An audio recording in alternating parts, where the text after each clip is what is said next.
Good morning students.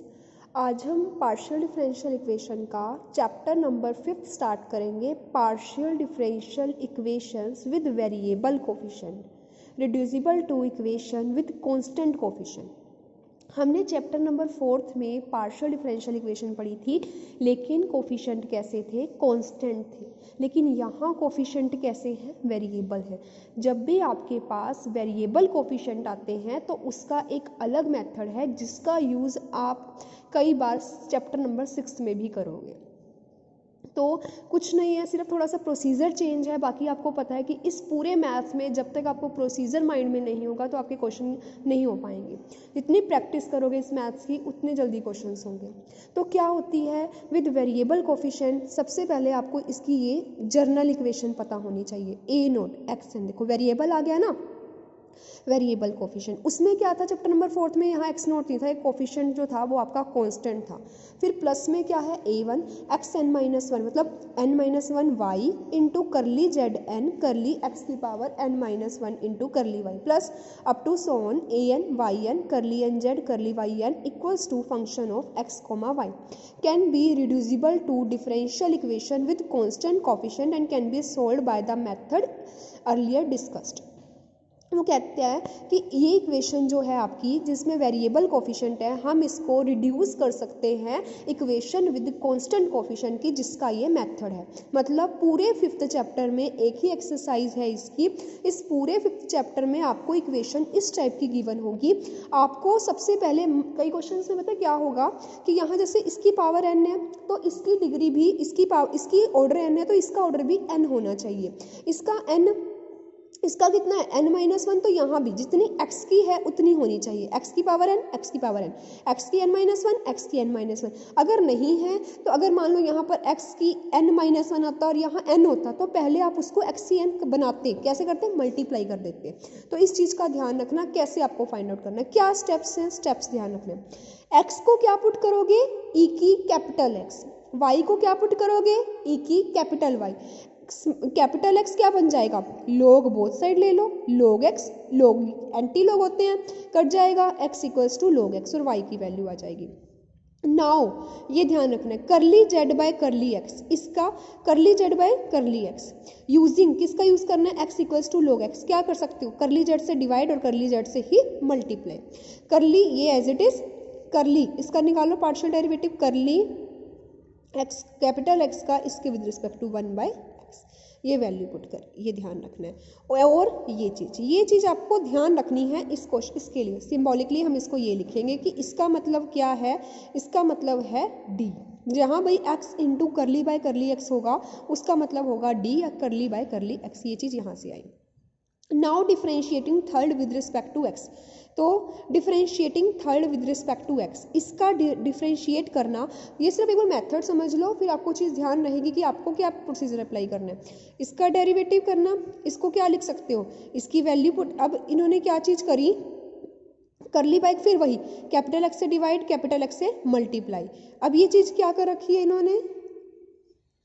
Capital x से divide, capital x से multiply.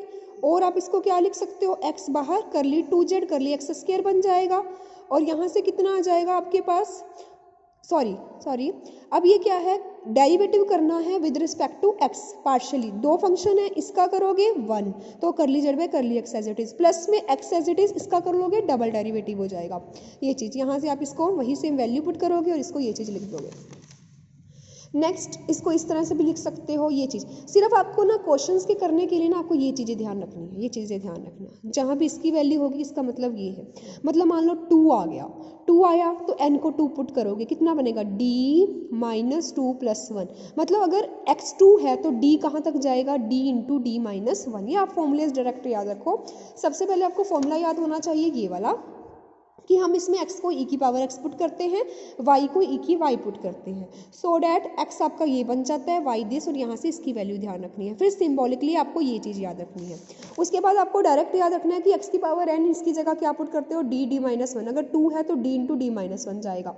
Same ऐसे ही y का केस है, अगर 2 है तो d dash into D dash minus, हद मार के 3 ऑर्डर तक का ही होता है, तो इसको ध्यान रखना। फिर वही सेम y के लिए निकाल रखे हैं। क्लियर है? तो हम इसके क्वेश्चन से आते हैं, क्वेश्चन से आपको और चीज़ क्लियर होगी। अब देखो x2 सेम है दोनों जगह, तो कुछ चेंज करने की जरूरत नहीं है।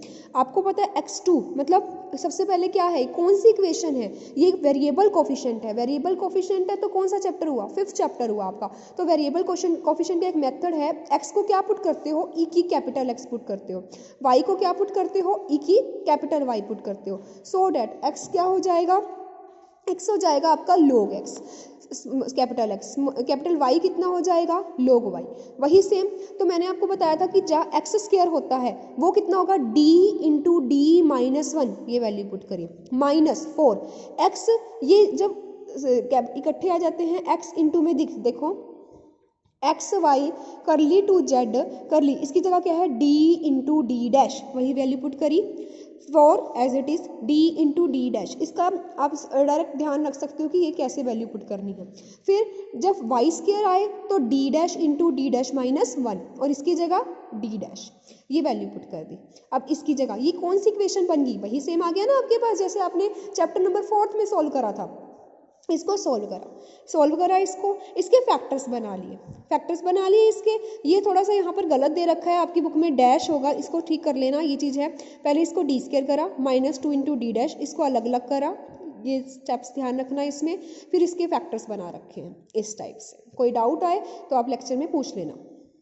d minus D to D dash, ये फैक्टर्स आ गए। इसका कॉम्प्लीमेंट्री फंक्शन चैप्टर नंबर 4 में पढ़ चुके हो आप, ये इसका कॉम्प्लीमेंट्री आ गया। पर्टिकुलर इंटीग्रल के लिए क्या करते हो, 1 बाय में दिस इंटू में दिस, x की d की वैल्यू x, d की जगह x का कोफिशिएंट, d डैश की जगह y का कोफिशिएंट। जब भी इस टाइप का आपके पास fx होगा, जब भी राइट साइड होगी, तो ये आपका आंसर आ गया।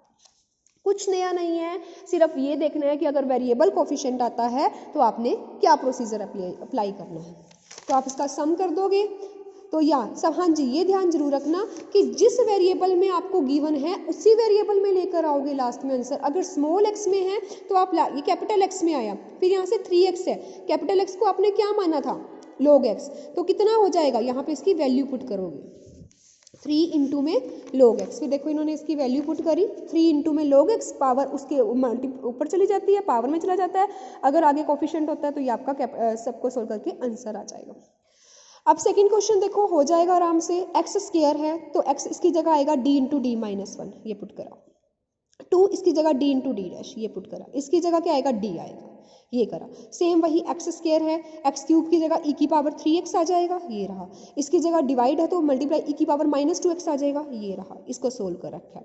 तो यहाँ से वही सेम कॉम्प्लीमेंट्री फंक्शन पर्टिकुलर, सिर्फ क्या ध्यान रखना है, यहाँ से ये चीज़ ध्यान रखनी है। जब आपके पास वेरिएबल कोफिशिएंट आएगा, सिर्फ ये मेथड आपको ध्यान रखना है कि एक्स को कैपिटल, स्मॉल एक्स को capital e x, small y को कैपिटल ई वाई, ये स्टेप्स ध्यान रखने हैं। सेम ऐसे ही थर्ड क्वेश्चन होगा, थर्ड में भी कोई दिक्कत नहीं आने वाली। इसमें आपको डायरेक्ट चीज़ दे रखी है, तो आपको x square into d square दे रखा है। जब भी आपके पास एक्स स्क्वायर डी स्क्वायर है, सबसे पहले आप इसको इसमें कन्वर्ट करोगे, ये ध्यान रखना, इसी को मत सोल्व करने लग जाना।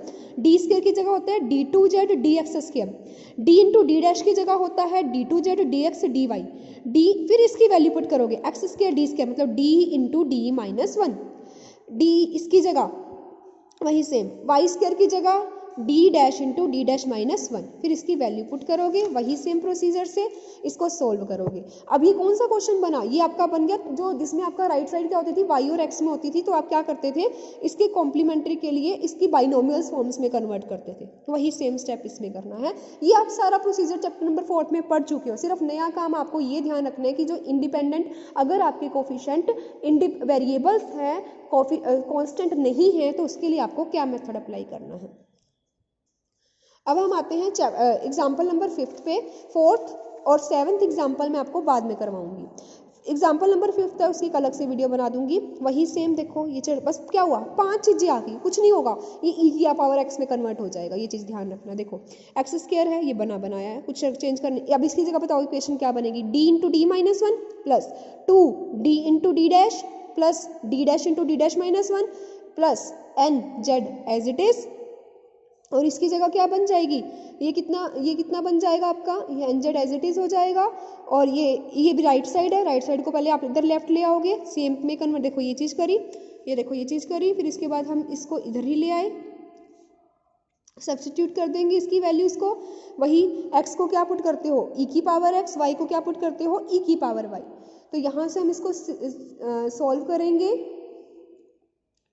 डी, उसके बाद इसके फैक्टर्स में कन्वर्ट कर रखा है, वही सेम प्रोसीजर हम इस पर दोबारा अप्लाई करेंगे। सिक्स भी सेम होगा, तो इसको ट्राई करना। अब आपके पास इसके 6, 4th और 7th एग्जाम्पल रहता है, जिसको मैं नेक्स्ट लेक्चर में करवाऊंगी। Thank you.